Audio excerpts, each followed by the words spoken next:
Fixed and variable cost. Why do we call it a fixed cost? We call it a fixed cost because this cost does not vary. It does not vary directly with output. So whatever happens to our output, this cost remains the same. So it is probably an indirect or overhead. Get the point here? We call it a fixed cost because this cost does not vary as output changes. That's why it is what a fixed cost. Then we have, now I wrote. It said a fixed cost is a cost that doesn't vary directly with output. It can be called overhead or indirect cost.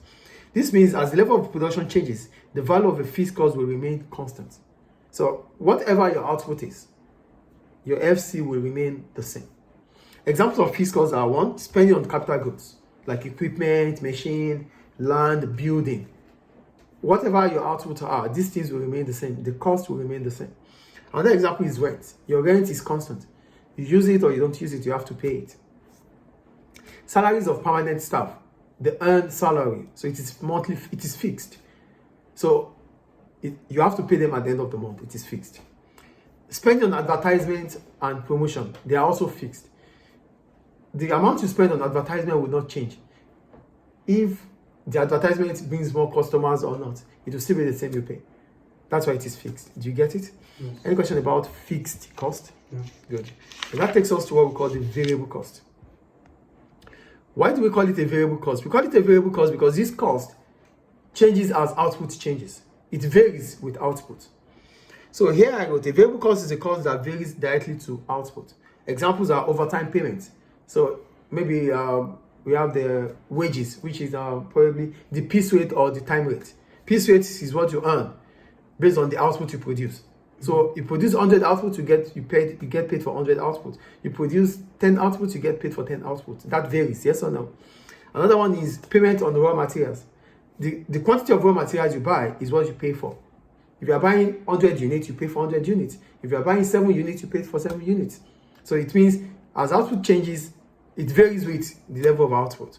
Do you understand that? Mm-hmm. So that's what we call a variable cost. Then we have some expenses that are in between the variable cost and the fixed cost. We call them semi-variable cost. What do I call it? Semi-variable cost, yeah.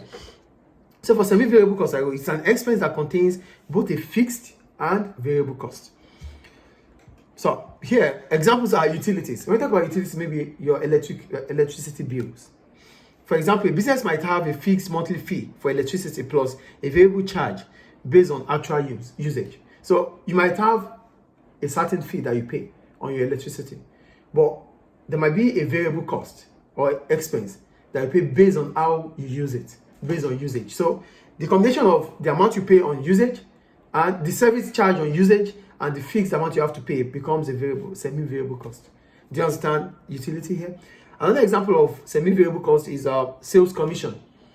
A salesperson will get his salary and at the same time get commission on whatever he or she sells. Mm-hmm. So putting it together becomes what? A semi-variable cost for the firm.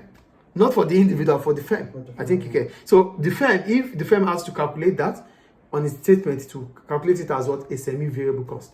Because the firm is paying salary and at the same time commission to certain individual. So the formula for semi-variable cost is FC plus VC multiplied by the number of units. FC plus VC multiplied by the number of units. That's how you calculate semi-variable cost. Any question about variable cost, semi-variable cost? No. Good.